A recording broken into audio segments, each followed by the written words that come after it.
امروز میخوام داستان دختر جوونی رو برات تعریف کنم که 3 برادر با کمک مادرشون بعد از اینکه بهش تجاوز میکنن زنده دفنش میکنن.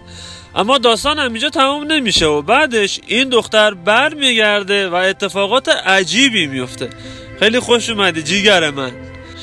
در ابتدای داستان دختری به اسم کیتی رو میبینیم که توی یه رستوران توی نیویورک کار میکنه و بسیار به مدلینگ و این داستانا علاقه داره و زمانی که چشمش به یه آگهی رایگان عکاسی میفته شمارش رو برمیداره و برمیگرده به آپارتمانش، میبینه جیسون دنبال یه موش میگرده. کیتی بهش کمک میکنه و یه تله موش میسازه. بعدش جیسون ازش قول یه قرار میگیره. کیتی برمیگرده داخل آپارتمانش و به شماره اون عکاسی که یه مدل احتیاج داشت زنگ میزنه و اون ازش میخواد که یه عکس از چهرش بفرسته. کیتی این کار رو انجام میده و یکم بعد اون عکاس آدرس محل کارش رو براش ارسال میکنه. کیتی به محل عکاسی میره و اونجا با 3 برادر به نامهای نیکولای، جورجی و ایوان آشنا میشه. ایوان شروع میکنه به عکس گرفتن از کیتی و بعدش ازش میخواد برای عکاسی لباسای برهنه بپوشه، اما کیتی قبول نمیکنه و از اونجا میره. روز بعد جورجی میاد در خونه کیتی و به خاطر رفتار ایوان ازش عذرخواهی میکنه. اون بعدش یه فلش به کیتی میده که تمام عکساش روشه و به نظر میرسه که یه جورایی از کیتی خوشش اومده. همون شب کیتی از خونش میره بیرون و در حالی که میبینیم در و پشت سرش باز گذاشته آشغالاشو میندازه دور و زمانی که برمیگرده داخل خونه در رو قفل میکنه و نیمه های شب متوجه جورجی میشه که داره ازش فیلم میگیره. کیتی به جورجی میگه برو گم شو بیرون، اما جورجی میگه من ازت خوشم میاد، نمیخوام بخورمت که. تو همین لحظه کیتی سریع با یه اسلحه شوکر به جورجی حمله میکنه و بعد اینکه بهش فاز بندری میده فرار میکنه سمت در و بعد از اینکه قفلا رو باز میکنه از خونه میره بیرون و خیلی زود جورجی خفتش میکنه و میکشتش تو خونه و بعد از اینکه چندین بار سرشو میکوبه به زمین یه پارچه میکنه تو دهنشو سرویس میکنه. همون موقع جیسون از سر صدای کیتی از خواب بیدار میشه و وارد خونه کیتی میشه، اما بدشانسی میاره جورجی با چاقو شکمشو پاره میکنه. جورجی بعد از کشتن جیسون در باسن کیتی ورود و خروج میکنه و بعد از عملیات ولفج ویندوزش میاد بالا و میبینه چه غلطی کرده و اون به برادرش ایوان زنگ میزنه و ازش کمک میخواد و یکم بعد ایوان به همراه نیکولای میان و وقتی ایوان گندی که جورجی زده رو میبینه چاقویی که باش جیسون رو کشته بود و میده دست کیتی تا از سر انگشتش روش بمونه. بعدش به زور پودر کتامین بهش میده که یک داروی آرام بخش و بیهوش کننده است. توی صحنه بعدی فیلم کیتی لخت و عریان به هوش میاد و میفهمه نیکولای بهش رخنه کرده و بعد اینکه میگه تشنمه نیکولای روش میشاشه، اما جورجی باش درگیر میشه. ایوان میاد اونجا و بازم به زور کتامین میریزه تو حلق کیتی و همین که از اونجا میرن کیتی چشمش به پنجره میفته و دستشو تا دسته میکنه تو دهن خودش تا دارو رو بالا بیاره. اون خودشو به موش مردگی میزنه و زمانی که جورجی دستبندشو باز میکنه تا بتونه لباس تنش کنه با یه سطل بهش حمله میکنه و از اون پنجره فرار میکنه و یکم بعد میفهمه توی شهریه که هیچ کس به زبان انگلیسی حرف نمیزنه. تو همین لحظه پلیسا رو میبینه و یه افسر پلیس میاد و اونو میبره داخل ماشینش و وقتی کیتی ازش میپرسه که اینجا کجاست، افسر بهش میگه تو توی بلغارستان هستی. کریل کیتی رو میبره به اداره پلیس و زنی به اسم آنا وارد اتاق میشه و به کیتی میگه من یه مرکز نگهداری از دخترای مثل تو دارم و خودم هم قبلا این شرایط رو تجربه کردم. اون به کیتی میگه میبرمت خونه خودم تا یه دوش بگیرید و یه لباس مناسب بپوشی و بعدش میرسونمت به سفارت آمریکا. اونا راه میافتن و وقتی وارد خونه میشن آنا میگه برو داخل زیرزمین تا اونجا بهت لباس بدم. بعد اینکه ما متوجه میشیم آنا مادر اون پسرا بوده، یه مرد شخمی فیس وارد اونجا میشه و از پسران میخواد برن بیرون و با یه شوکر شروع میکنه به شکنجه کردن کیتی و بعد از اینکه بهش تجاوز میکنه از اونجا میره و بلا فاصله ایوان میره سراغ کیتی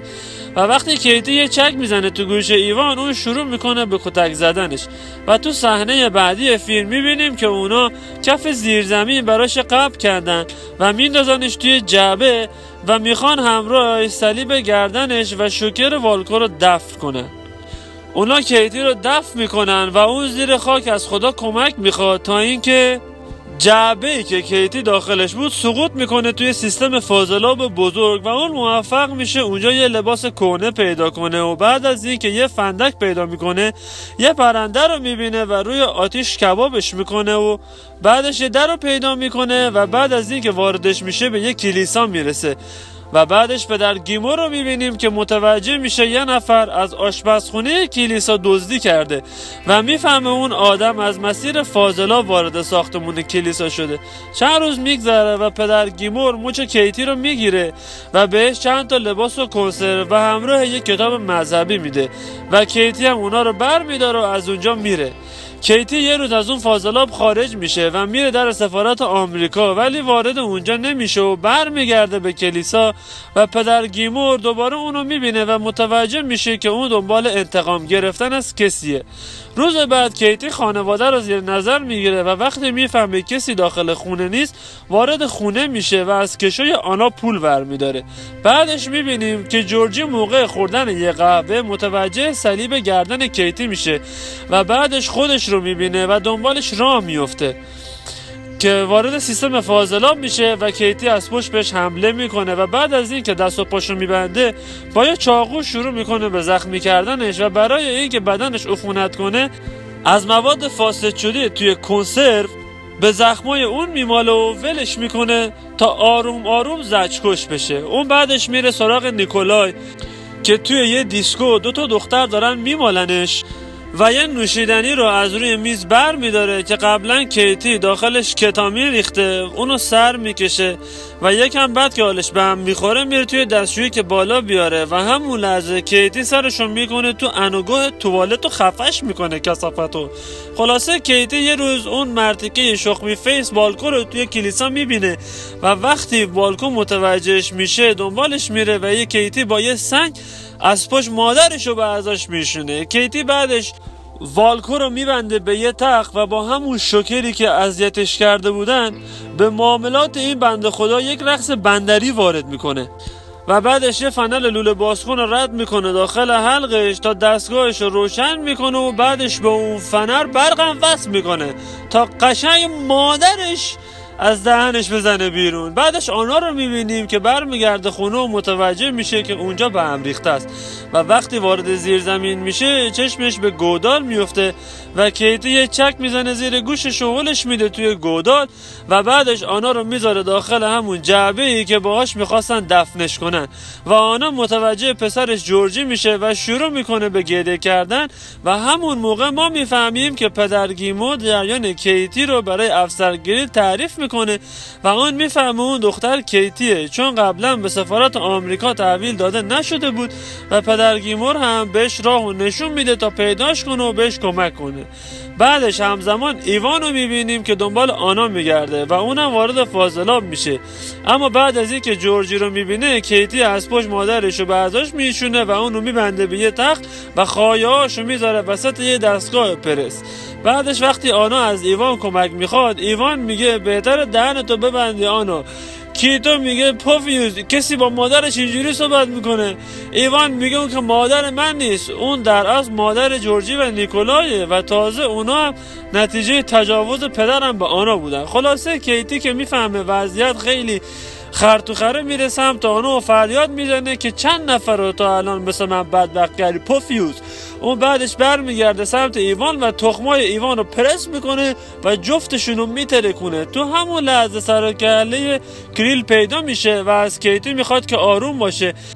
که یهو ایوان گردن کیتی رو میگیره و کریل هم میزنه مادر ایوان رو به ازاش میشونه